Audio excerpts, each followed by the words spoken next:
د خبرونو سرټکی ये है फैसला उनका हम और दीगर افغانستان څخه د امریکایي سرتیرو له وتلو د پاکستان هرکلی شاه محمود قریشي د امریکا او افغان طالبانو ترمنځ د روانو خبرو بریا لپاره د ډونالډ ټرمپ دغه پریکړه اغیزمنه بولي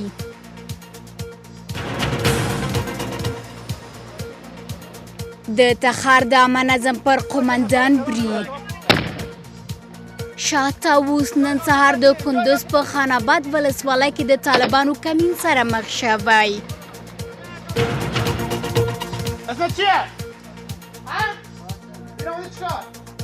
د بهرنیو چارو وزارت ته کابل کې د ایران سفیر اظهارول نوموړی ایران کې د افغان کډوالو د زورونې ربړونې د ویډیویي انځورونو په تړاو د بهرنیو چارو وزارت لخوا احضار شو سلامونه د 12 خبر کې له ما خاطره صفای سره تم شئ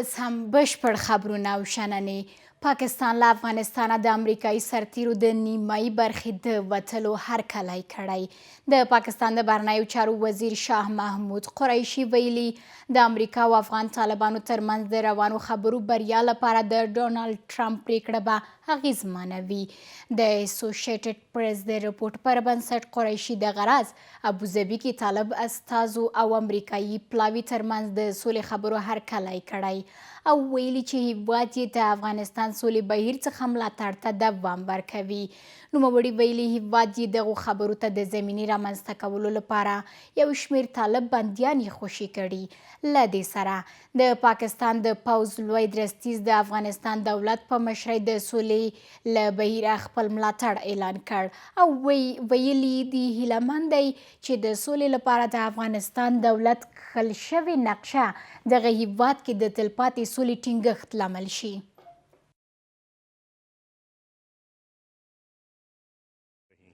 खुशाइंद बात यह है कि उन्होंने मिल बैठने का फैसला किया है अमेरिका ने भी अपनी पॉलिसी पर नजरसानी سپینه ماڼۍ افغانستان څخه د 2000 امریکایي سرتیرو د وتلو په اړه هیڅ پریکړه نه ده نیولې د کورنیو چارو وزیر افغانستان څخه د امریکایي سرتیرو د ایستلو په اړه د ټرمپ د پریکړې په تړاو خپاره شوي خبرونه د رسنیو لخوا خپرې شوې ګنګوسې بولي وایس احمد برمک ټلویزیون سره په مرکه کې وایي دغه راز افغانستان سره د نړیوالې ټولنې پر ګډون او همکارۍ ټینګار کوي له دې سره ناټو افغانستان کې د خپلو سرتیرو شتون د نړیوالو ترهګرو پر خوندي ځالو د افغانستان د نه بدلیدو ډاډمنتیا لپاره اړین بولي د سجاد محمدي د رپورټ پښتو ژباړه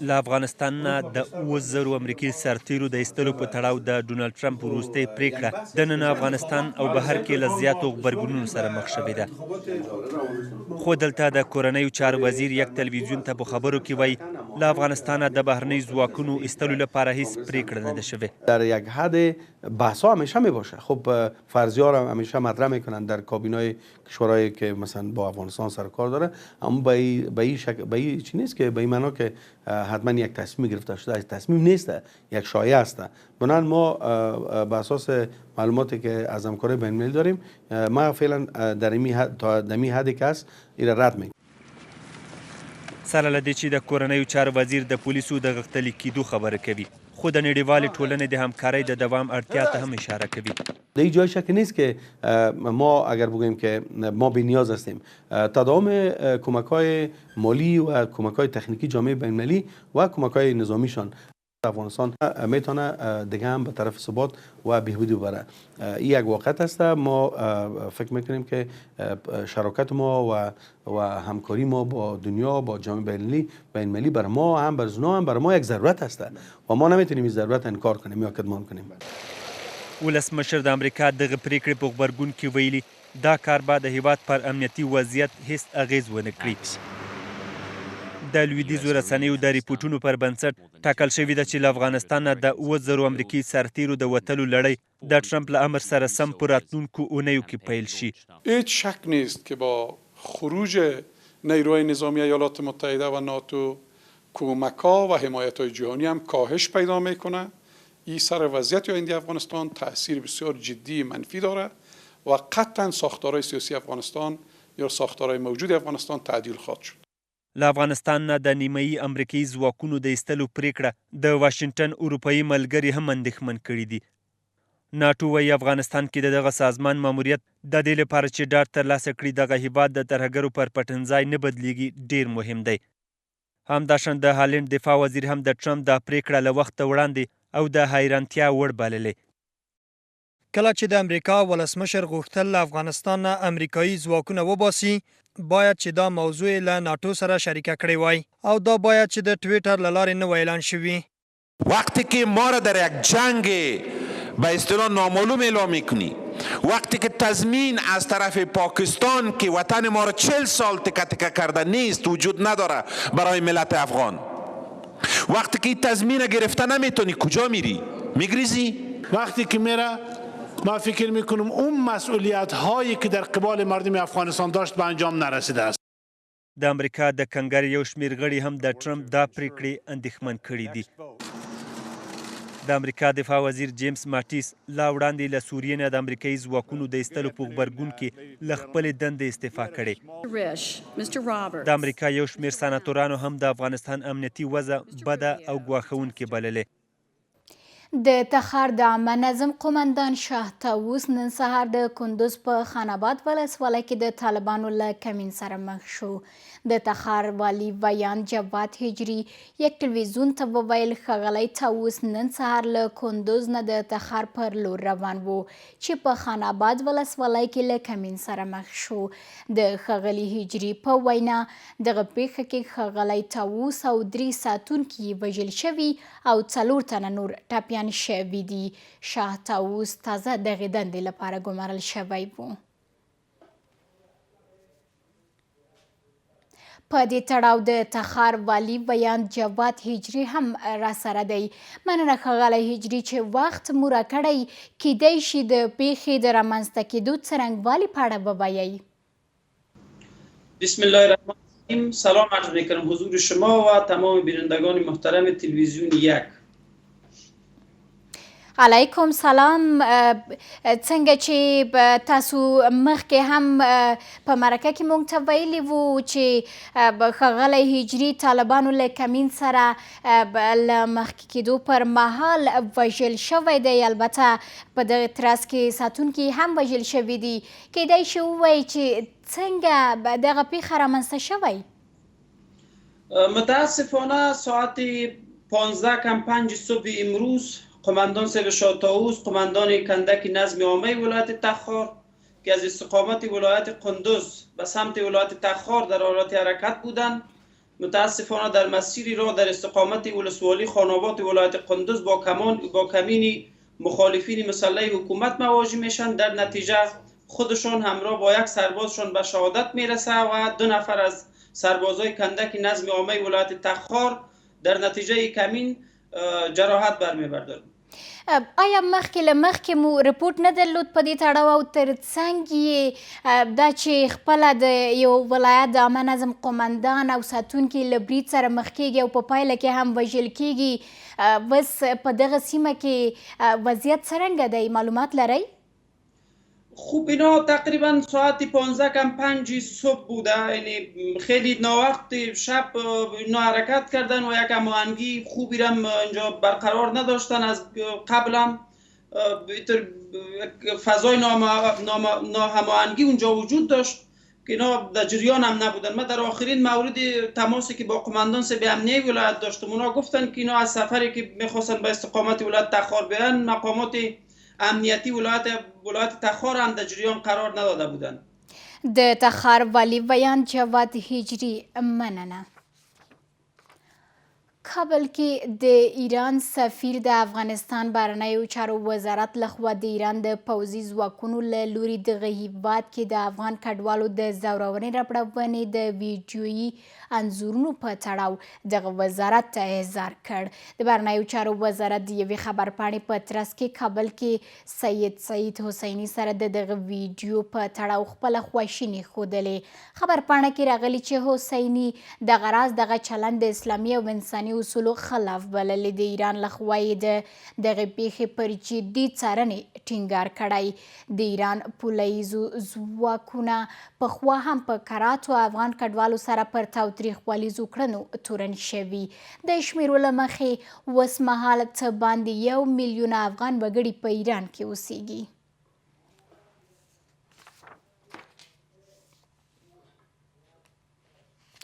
د سولې عالي شورا د ولسمشرۍ ماڼۍ د اعلامیې په غبرګون کې د سولې خبرو پر مهال ناندرۍ او اختلافات بولي او ټینګار کوي چې نږدې راتلونکي کې به د افغان حکومت او طالبانو ترمنځ مخامخي خبرې پیل شي ولسمشرۍ ماڼۍ پرون په یوه اعلامیه کې ابوظبي کې طالب استازو لخوا د حکومت مرکچي پلاوي سره لیدنه ترسره کول سولې ته د طالبانو د لیوالتیا د نه درلودو څرګندوی بللی وو خو یو شمېر شنونکي باور لري چې حکومت د یوه اړخیزه کړنلارې له درلودو له کبله څنډې ته شوی د نرګس وراخش د رپورټ پښتو ژباړه له تیرو څو ورځو راهیسې د سولې د پروسې او همدارنګه د افغانستان د راتلونکي په اړه باندې اندېښنې زیاتې شوې دي داسې ویل کېږي چې افغانستان د سولې له روانې پروسې څخه سخت ناراضه دی ارګ وړمه ورځ په خپلې خپرې کړې اعلامیې کې لیکلي وه چې د ابوظبي په ناسته کې له افغان پلاوي سره د طالبانو له لوري خبرې نه کول د دې ښکارندویي کوي چې دا ډله سوله نه غواړي او د جګړې غوښتونکې ده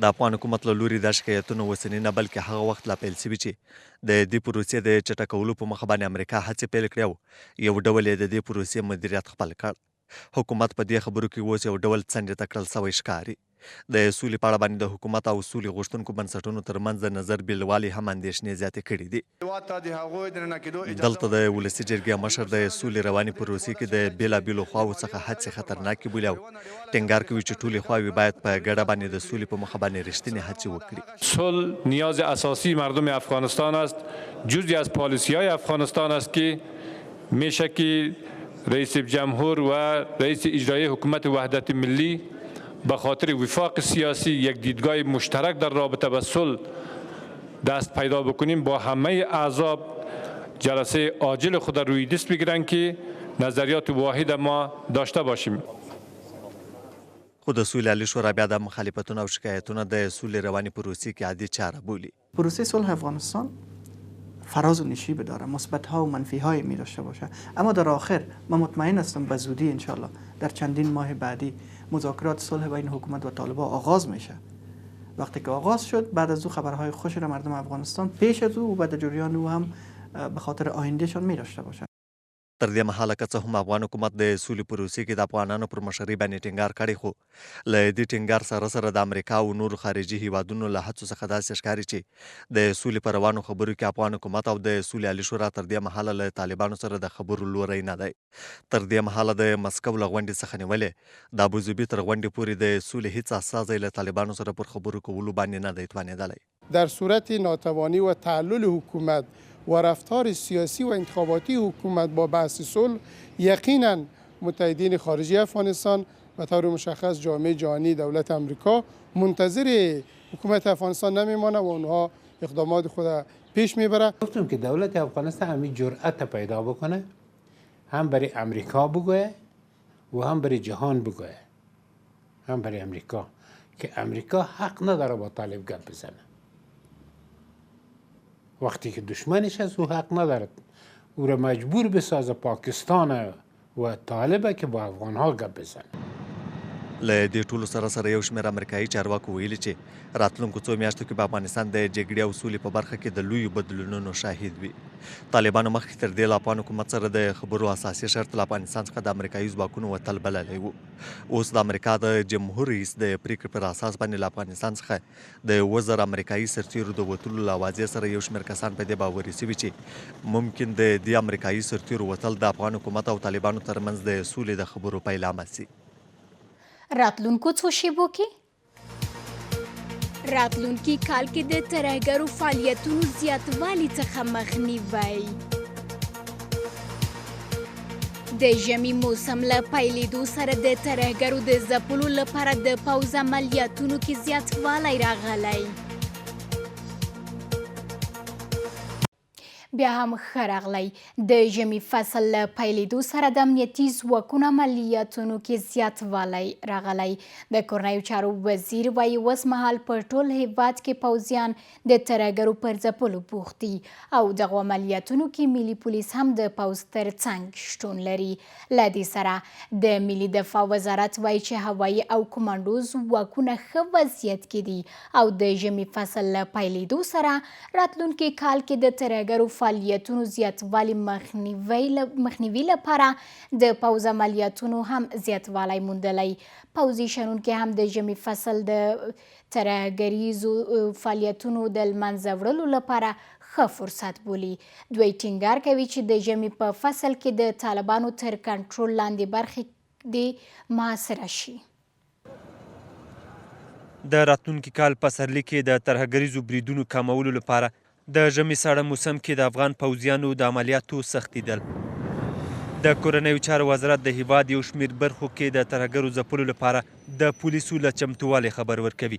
وایي همدا اوس هم دغه ځواکونه د پوځ ترڅنګ له ترهګرو سره پر جګړه بوخت دي.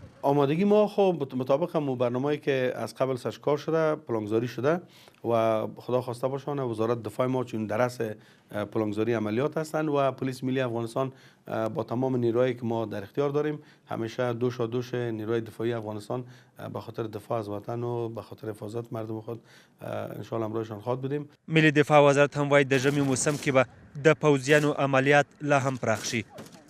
د دغه وزارت ویاند وایي د کمانډو او هوایي ځواکونو وضعیت ښه دی او همدا اوس په فاریاب، غزني او فراه کې پر جګړې بوخت دي او ترهګرو ته یې کلکې ضربې ورکړې دي. افغان امنیتي او دفاعي ځواکونه خپلو عملیاتو ته ادامه ورکوي په ټول قوت سره لکه څنګه چې په تیرو 4.5 کلونو کې د افغانستان د امنیت د خوندیتوب مسؤلیت د افغان امنیتي او دفاعي ځواکونو په غاړه و. همدارنګه به خپل مسؤلیت په ښه شکل سره ادا کوي. د تیر په څیر زموږ امنیتي او دفاعي ځواکونه لا پیاوړي شوي دي، لا قوي شوي دي. زموږ کمانډو چې دا ډبل ده یا 2 چنده ده، زموږ هوایي ځواکونه 3 چنده دي. د غزني او فاریاب ولایتونو سیمه ییزو چارواکو په دغو ولایتونو کې د نږدې 500 وسلوالو د وژل کېدو خبر ورکړی چې په وینا یې 8 تنه قماندانان هم پکې شامل دي. عملیات ما به شدت در مسیر شهرهای میمنه جوزجان ادامه داره. در تازه ترین مورد و ضربه هوایی که دیروز در منطقه بازارقلی ولسوالی دولت آباد صورت گرفت خوشبختانه در اینجا 13 حراس افغان طالب از قطعه سرخ طالبا کشته شدند که در بین از اینا چند تن از فرمانده های از این قطعه هم شامل هستند. یو شمیر پخوانی پوځیان هم د ژمي موسم د عملیاتو لپاره یوه ښه موقع بولي او د ترهګرو د تیښتې لارو پر بندولو ټینګار کوي. محلاتی که عملیات میکنن به خاطر از اینکه دشمن نتونه به جای دیگه بگریزه و مردم تلفات نبینه، باید اطراف قریه ها و محلات عملیات انسداد شود. آنگاه میتونه که نتایج بسیار خوب بده. ولی عملیات باید ممتد باشه. عملیات به اساس موسوم باید اجرا نشه، به اساس نیازمندی اجرا شود. د دې ترڅنګ چې د هیواد امنیتي ځواکونه د هر کال په ژمي کې د مخالفو وسلوالو پر ضد عملیات کوي، خو بیا هم د کال په نوي کېدو سره جګړې، چاودنې او ځانمرګي بریدونه تر پخوا نور هم زیاتیږي. شنونکي وایي مخالف جنګیالي د ژمي موسم کې له هیواده د باندې پاکستان ته ځي او هلته د جګړې راتلونکي موسم لپاره روزنه او امکانات ترلاسه کوي. پر دغه موضوع بعد ملي دفاع وزارت ویاند سید غفور احمد جاوید سره تم شو او بحث ولرو. مننه ښاغلی جاوید چې وخت مو راکړی.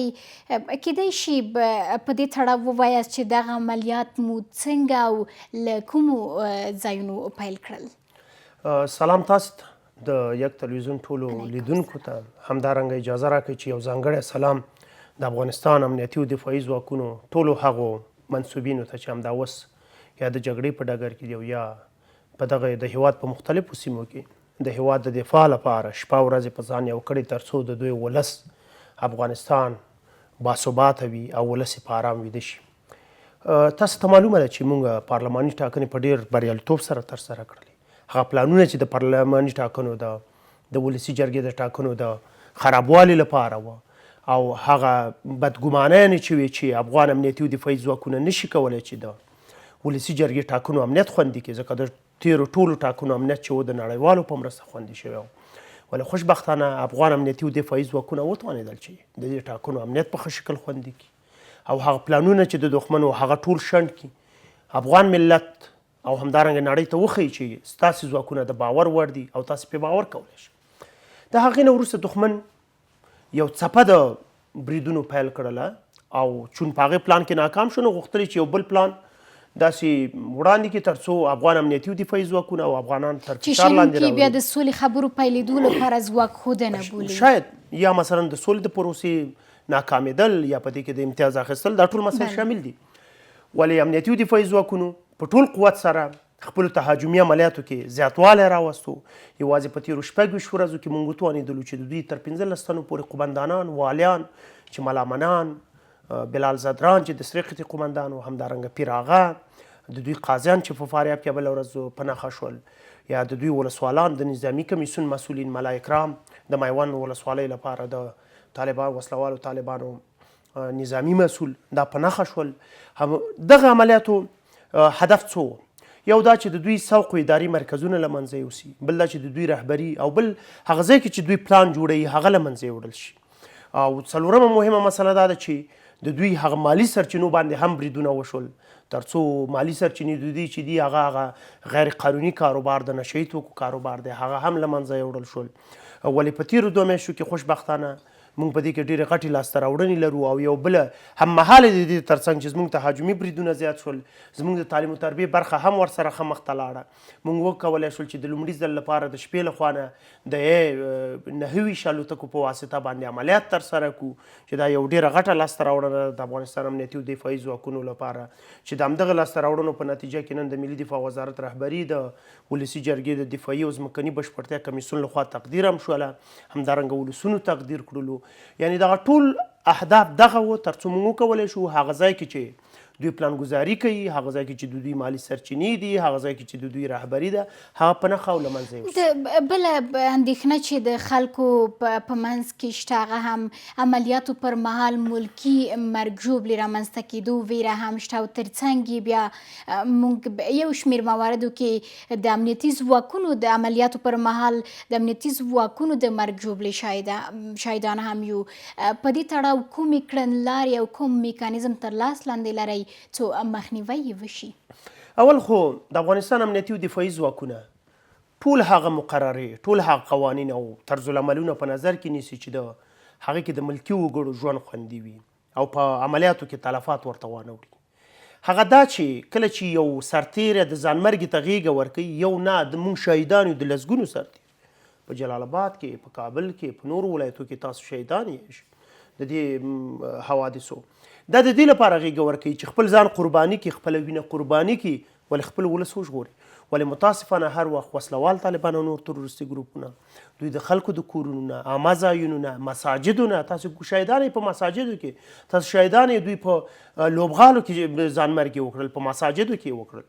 یعنې د دې څخه په استفادې باندې متاسفانه بعضې سیمو کې ملکي تلفات رامنځته کېږي. ولې جدي هدایت ورکړل شوی او د دې ترڅنګ هر هغه څوک چې د ملکي تلفاتو په اړه غلط معلومات ورکړي، یا مثلا په هغه عملیاتو کې چې ملکي تلفات رامنځته شوي او چا غلط معلومات ورکړي، هغه منصبدار یا هغه عسکر هغه محکمه شوی دی، هغه ته جزا ورکړل شوې ده او هغه پیښه پلټل شوې ده. ولې متاسفانه بیا هم وایم چې وسلوال طالبان او تروریستان د خلکو د عامه ځایونو د کورونو څخه په استفادې د دې لامل کېږي چې ملکي مرګ ژوبله رامنځته شي. خو امنیتي او دفاعي ځواکونه په ټول قوت دې ته ژمن دي تر څو د خپل ولس د خوندیتوب لپاره په عملیاتو کې ټول طرزالعملونه په نظر کې وساتي چې هغه وکولی شي د ولس ژوند خوندي کړي. په وروستیو کې تاسو بلې د دې ترڅنګ څه موده مخکې دفاع وزیر یادونه وکړه چې امنیتي ځواکونه مو له هغو امکاناتو چې باید برخمن وي نه دي برخمن. بس دغه عملیاتو پیلېدو لپاره پرته له شکه چې بشپړ ځواک او بشپړو تجهیزاتو ته اړتیا ده. آیا اوس هم له کومې ستونزې سره مخ یاستئ، له کموالي سره مخ یاستئ که نه هر څه بسنه کوي څو تاسو وکړی شئ د طالبانو تر کنټرول لاندې برخې په خپله ولکه کې راولئ؟ څو مسایل ډېر مهم دي چې په هغې باید زموږ ولس پوه شي، په هغې باید موږ پوه شو. اول دا چې موږ یو 100 کلنه اردو له منځه لاړله او هغه په 2-3 کالو کې له منځه لاړله. کورنۍ جګړې او کار څه په هغې زه بحث نه کوم. موږ له یو خوا نه اردو جوړوو، تعلیم و تربیه، تجهیز، له بل خوا نه اصلاحات راولو او په 3 استقامتونو کې اصل کې کار کوو چې د تروریزم ضد مبارزه ده، اصلاحات راوستل دي، په اصلاحاتو کې ریفورم دی، د فساد ضد مبارزه ده، د دې ترڅنګ مثلا بله برخه چې د هغه تمویل و تجهیز و تعلیم و تربیه ده. یعنی واقعا ستونزې شته دی. هغومره امکانات چې یو اردو ولري شاید ونه لرو، ولې په څو برخو کې خوشبختانه که له تېرو 4 کلو سره موږ پرتله کړو ډېر ښه یو. تېرو زموږ په 4 کلو کې وکولی شو زموږ کماندو 2 چنده شي او د کماندو عملیات تاسې ګورئ چې چېرته وسلوال طالبان او تروریستان خبر شي چې کماندو ده هغوی تښتي.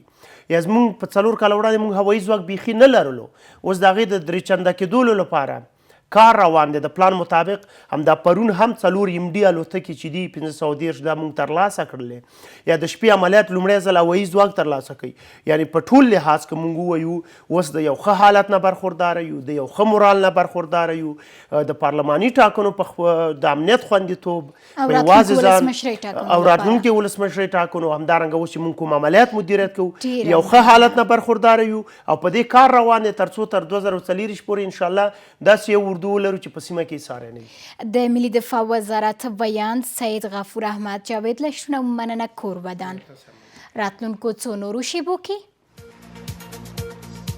د ولسمشرۍ ټاکنو د نوماندانو د نوملیکنې بهیر پیلېدل. تېره ورځ 22 کسانو د ولسمشرۍ ټاکنو کې د نوماندۍ معلوماتي کڅوړې ترلاسه کړې. بیا هم ښه راغلی.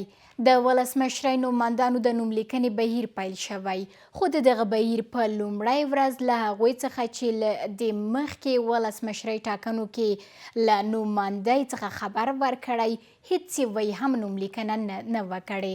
خو د ټاکنو خپلواک کمیسیون د شمیرو پر بنسټ تر اوسه 22 کسانو د ولسمشرۍ ټاکنو کې د نوماندۍ معلوماتي کڅوړې ترلاسه کړې دي. له دې سره د ولسمشرۍ ماڼۍ دویم مرستیال سرور دانش د ولایتي او ولسوالیو شوراګانو ټاکنو تر سروي کې پر ځنډ په کلکه توګه نیوکه کوي. د ولسمشریزو ټاکنو د نوماندانو نوملیکنه پیل شوې. دا پروسه به د جدي تر 12 نیټې پورې ادامه وکړي.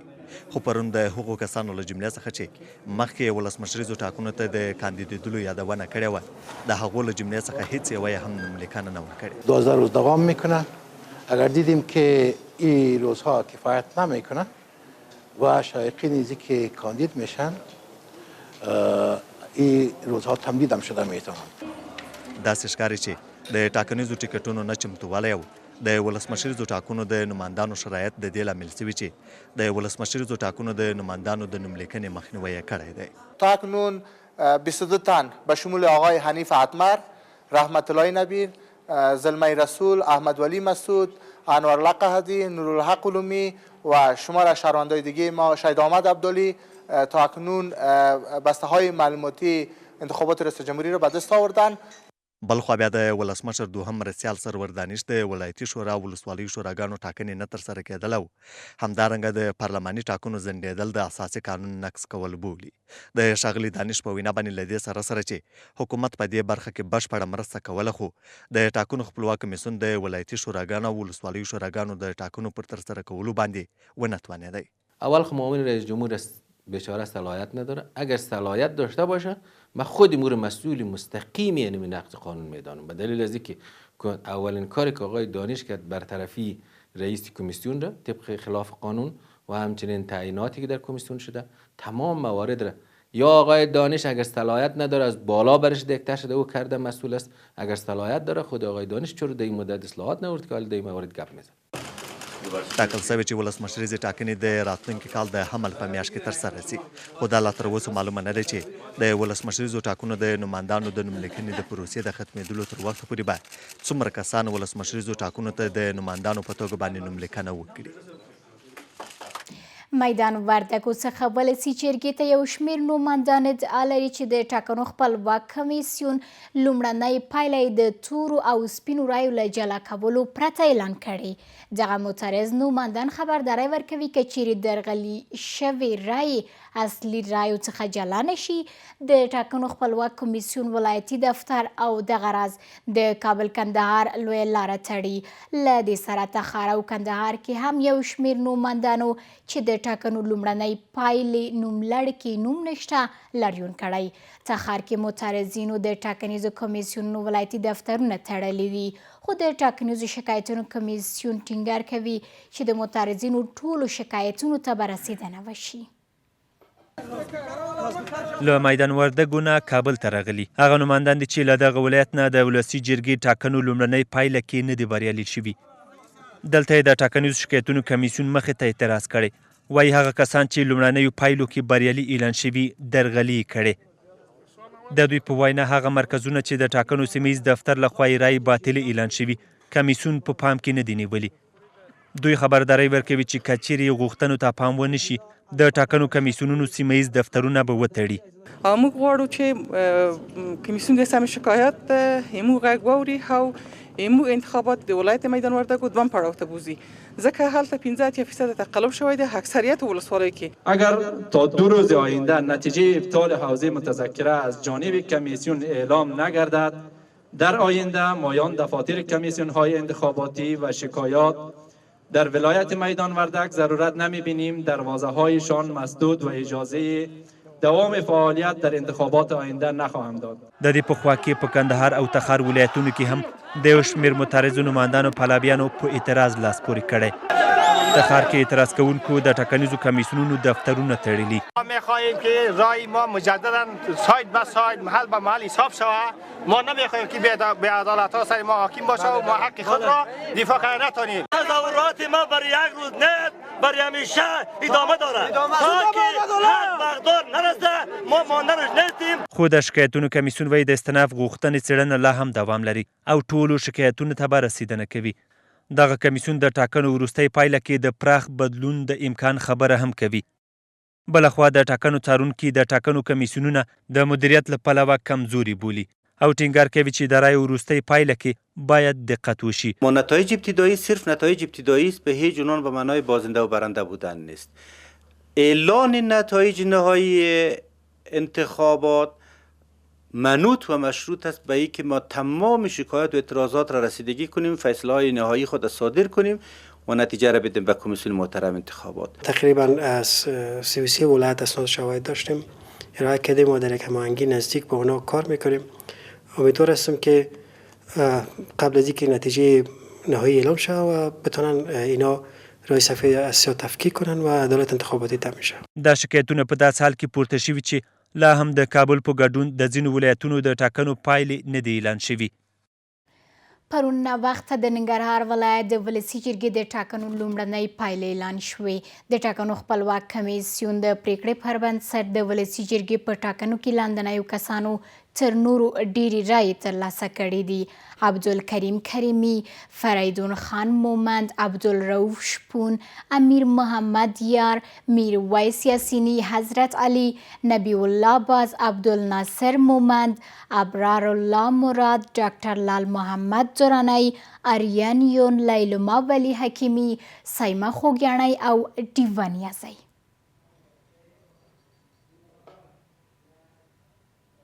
د افغان سوداګرو د کورنیو تولیداتو 9 موټرونه د لاجوردو له لارې آذربایجان ته رسیدلي دي.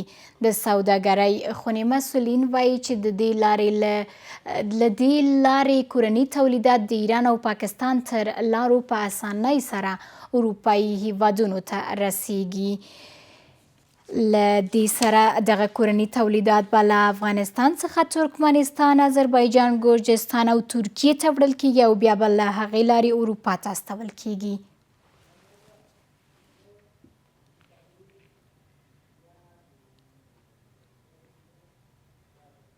دغه موضوع به د صنعت او سوداګرۍ وزارت ویان مسافر قوقندي سره تر بحث ونیسو. مننه ښاغلی قوقندي چې وخت مو راکړی. کیدای شي د دغو رسیدلو موټرو په تړاو وروستي جزئیات او بشپړ معلومات راکړئ. ډېره مننه. سلام تاسو ته او تخنیکي همکارانو ټول افغانانو ته چې اوس زموږ د ژوندی بڼه د خبر تلویزیون یک تلویزیون د خبر په پروګرام کې ویني.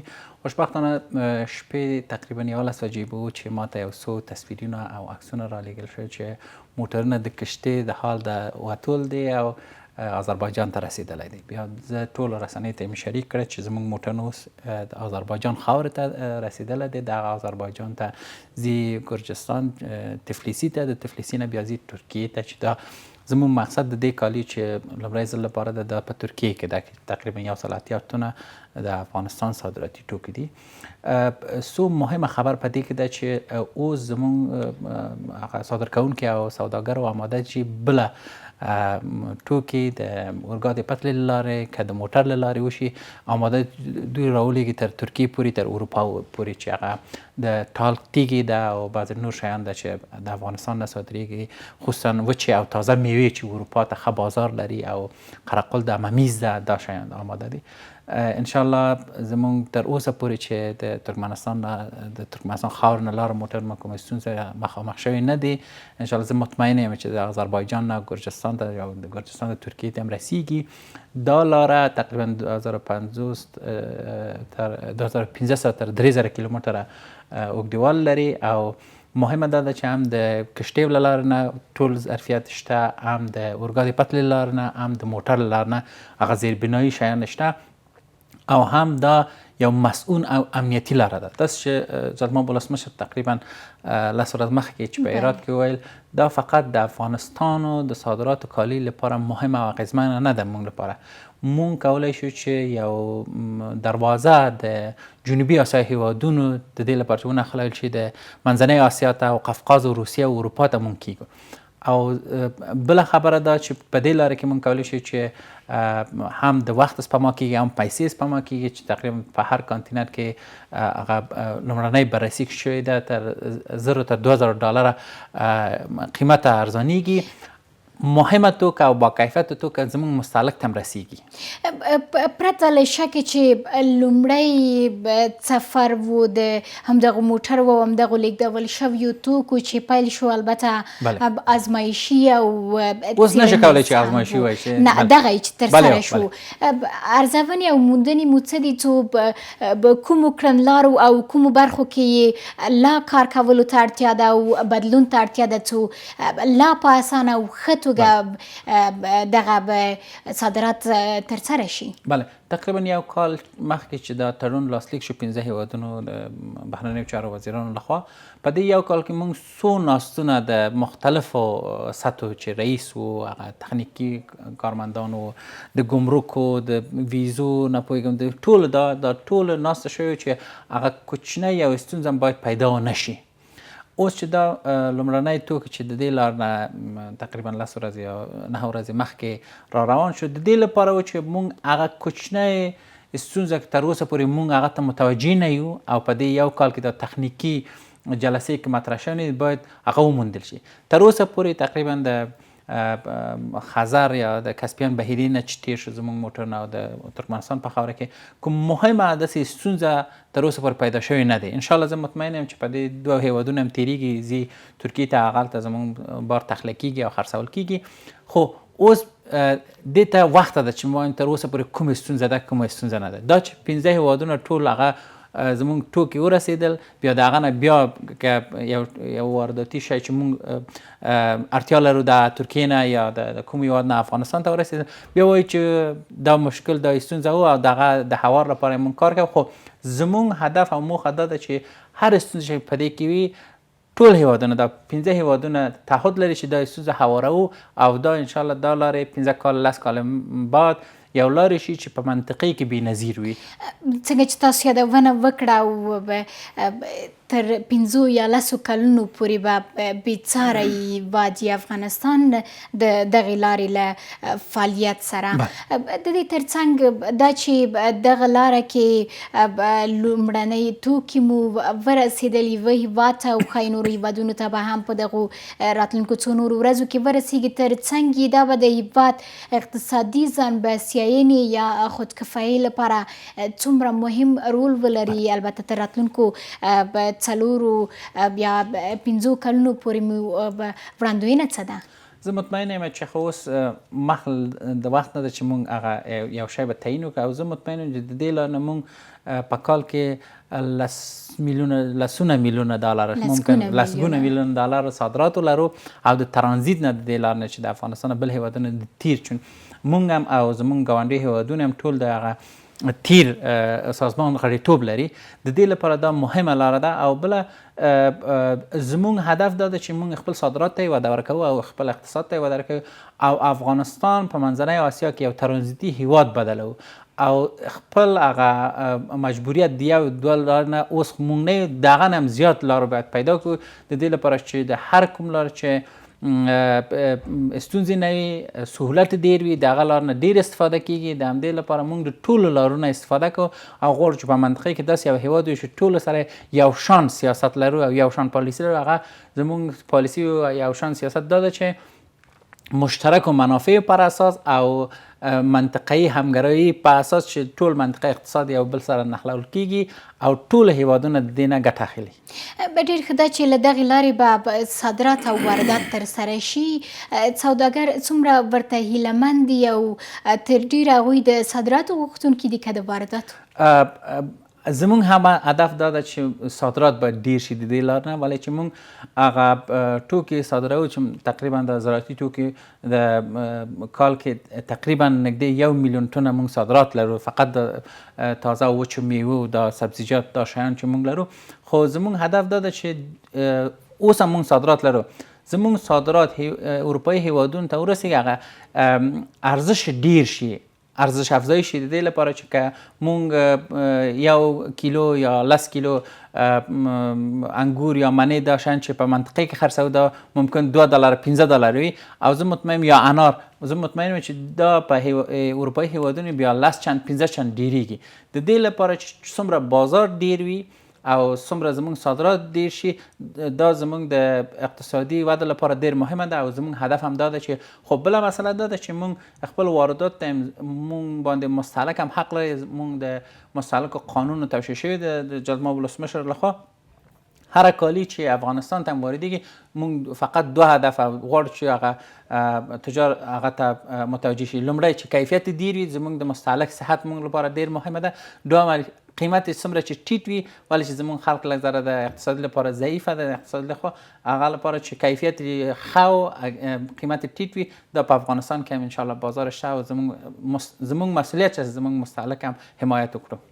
د دې ترڅنګ دغو کورنیو تولیداتو لپاره به دغو هیوادونو ته چې استول کېږي څومره بازار موندنه شوې؟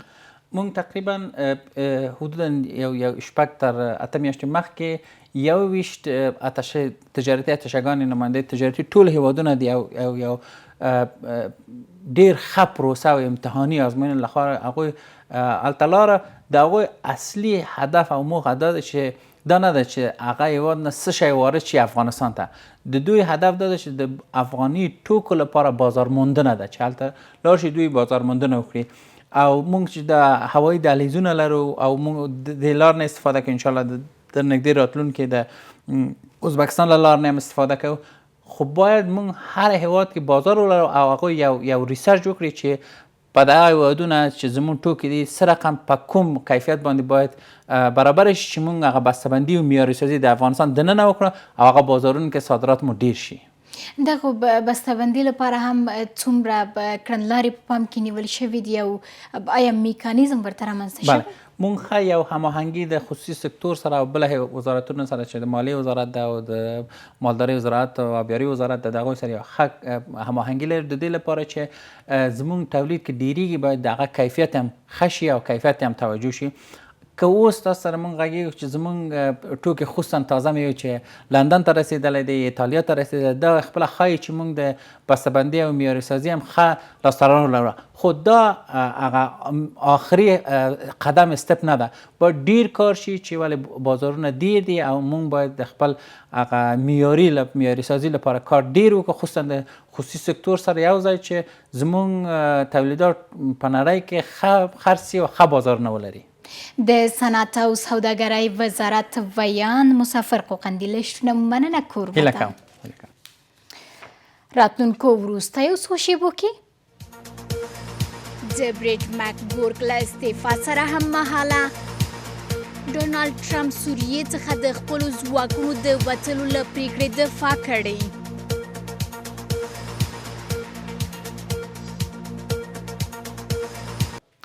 د ټولګټو وزیر بیا ځلې خپله دنده کې پاتې شو. یم معیاري د پراختیایي بودیجې د 80 سلنه نه لګولو له کبله د ولسي جرګې لخوا استیضاح شو خو نوموړی وکولی شو د جرګې څخه بیا ځلې رای ترلاسه کړي. نوموړي د دغه بنسټ د بودیجې د نه لګولو یو له مهمو لاملونو څخه ناامنۍ بولي. د جواد تیموري د رپورټ پښتو ژباړه. د هر مالی کال په وروستیو کې ولسي جرګه یو شمېر وزیران استجواب او استیضاح کوي. وړ مورز د ټولګټو چارو وزیر استیضاح شوی و. هغه وزیر چې 1999 کال کې یوازې 63 سلنه بودیجه مصرف کړې وه. بودجه انکشافیش 63% مصرف کردن که از جمله 1 میلیارد و 976 میلیون افغانی را از بودجه اختصاص تخصیص اخذ شده خش مصرف نتوانسته. د ټولګټو چارو وزیر د پرمختیایي بودیجې د نه مصرف کېدلو په اړه باندې وایي چې له یوه کال راهیسې د دې وزارت مسؤلیت ورسپارل شوی دی او روان کال په جریان کې په اصولو کې 19 سلنه بودیجه مصرف کړې ده. په داسې حال کې چې دا پرمختیایي بودیجه په تیر کال کې یوازې په اصولو کې 63 سلنه مصرف شوې وه. وزارت فایدنامه با مشکلات بسیار عجیب غریب در طی سالها گرفتار بودم. کمبود ظرفیت، نفوذ حلقات مافیایی، ساختار نامتناسب، ساختار اداری نامتناسب. نوموړی وایي د دې وزارت له لوري پلي کېدونکې پروژې له امنیتي خنډونو سره مخ دي او د همدې امنیتي ستونزو له امله یې سږ کال 2 کارکوونکي وژل شوي او د یوې بلې پروژې د پلي کولو پر مهال په ننګرهار کې طالبانو د دوی پر کارکوونکو باندې برید کړی او یو شمېر وسایل یې سوځولي دي. حتی تا 2 هفته گذشته که در پروژه ما در سرخرود لین دوی جلال‌آباد 2 نفر شهید شد. 3 هفته پیش 4 نفر انجینر ما در ولایت میدان وردک اختطاف شدند. د تایید یا ردولو د رایو پر مهال باندې که څه هم دې غونډه کې یوازې 100 وکیلانو شتون درلودی او د وکیلانو شمیر نصاب نه پوره کوي خو بیا هم نوموړي 80 د تایید 40 د رد 15 باطل او د یوې سپینې رایې په پایله کې د وکیلانو باور خپل کړ. وزیر محترم فوایدنامه کماکان به وظیفهش من حیث وزیر باقی ماند. امیدواریم که در کارایشان موفق و مؤید باشند. ټاکل شوی چې راتلونکو ورځو کې د عدلیې وزارت د نشه یي توکو پر وړاندې د مبارزې وزارت د مخابراتو او ټکنالوژي وزارت او همدارنګه ترانسپورت وزارت مسؤلین هم استیضاح شي.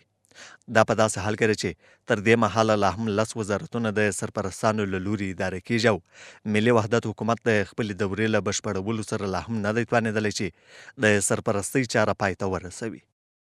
د پکتیا ولایتي شورا غړي او قومي مشران د مچلغو بند په سیمه کې راټول شوي وایي چارواکو په څو ځله ورسره د دغه بند جوړېدو ژمنې کړي خو عملي کارونه یې نه پیلوي. د دغه رپورټ بشپړ جزئیات به د خالد زین په استول شوي رپورټ کې وګورو. دا د مچلغو بند سیمه ده. شاوخوا 2 میاشتې وړاندې د اوبو او برېښنا سرپرست وزیر پکتیا ته د خپل سفر پر مهال ژمنه وکړه چې په 2 ورځو کې به یې سروې پیلوي. خو په همدې ځای کې اوس قومي مشران راټول شوي وایي حکومت ورسره ژمنې کوي خو تر اوسه پورې هم چارې نه دي پیل شوې. وزیر صاحب خپله کلکه واده راسره وکړله چې زه کار په عملي ډول شروع کوم. زه د هغو وزیرانو نه یم لکه مخکې چې دلته راغلي دي نمایشي کارونه یې کړي دي. زه کار شروع کوم په سیمه کې په عملي ډول باندې. پروس کالي موږ له والي سره کېناستلو دغسې راتویلې وي لکه کال له دې شپو پورې دا بند ما درته ونه تاړه بیا وایي چې تاسې څه کوئ زه به در سره همکار یم. دا د 12 کاله په رسولو چې هېڅ د بند نشان نه معلومېږي. تاسې دا د موجوده وینئ دا منطقه وینئ او دلته یې شاوخوا 2 میاشتې وړاندې له مرکز کابل څخه د اوبو او برېښنا سرپرست وزیر په ګډون یو هیئت پکتیا ته راغلی و چې هغه مهال یې ژمنه وکړه چې په 2 ورځو کې به د مچلغو بند د سروې چارې پیلوي. خو لا هم 2 میاشتې اوړي چې د قومي مشرانو په خبره سیمې ته د سروې لپاره انجینران نه دي ورغلي. هم مهاله د پکتیا ولایتي چارواکو هم ډاډ ورکړی و چې د مچلغو بند د امنیت خوندیتوب لپاره به په سیمه کې پراخ نظامی عملیات ترسره کړي.